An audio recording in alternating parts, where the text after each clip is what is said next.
भैया हम गायक पिंटू सिंह आप सबके बीच में एक रक्षाबंधन गीत भेजा तानी। एक दर्द भरा गीत एक बहिन अपना भाई खातिर बेखा करतिया और उनका भाई बॉर्डर पर बारल देखी कैसे रो रो के कहतिया ये भैया।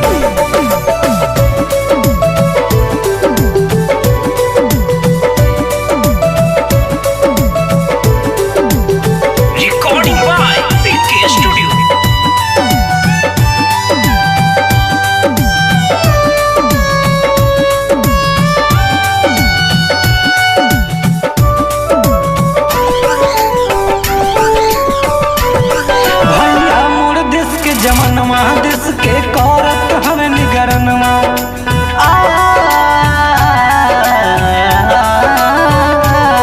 भैया मोर देश के जमनवा देश के करत हमें निगरनवा। प्यार के बंधन हर कैसे हम भुलाई राखी बॉर्डर पदे हम भेजवाई। प्यार के बंधन हर कैसे हम भुलाई राखी बॉर्डर पदे हम भेजवाई।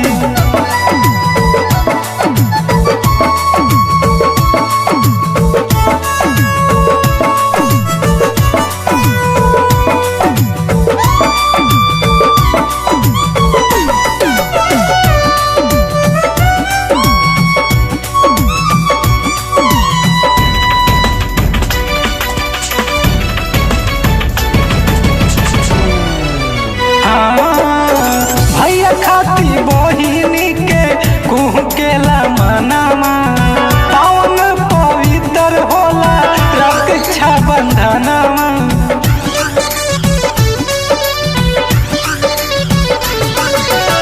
भैया खाती बहिनी के कुह केला मनामा पावन पवित्र होला रक्षा बंधनमा।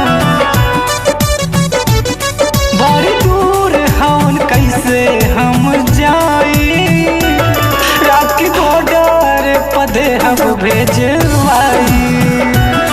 बड़ी दूर हवन कैसे हम जाई राखी बॉर्डर पदे हम भेजवाई।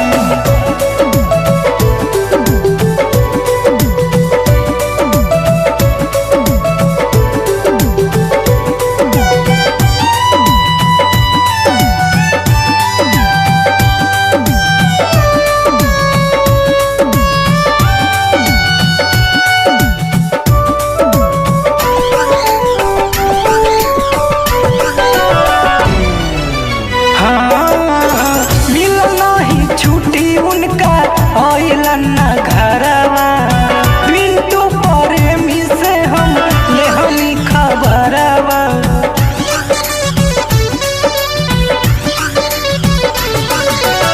मिलना ही छुट्टी उनका आइलन न घरवा पिंटू प्रेमी से हम लेहनी खबरवा।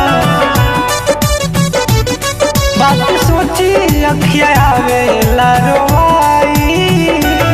राखी बॉर्डर पदे हम भेजवाई। बात सोची अखिया आवेला रो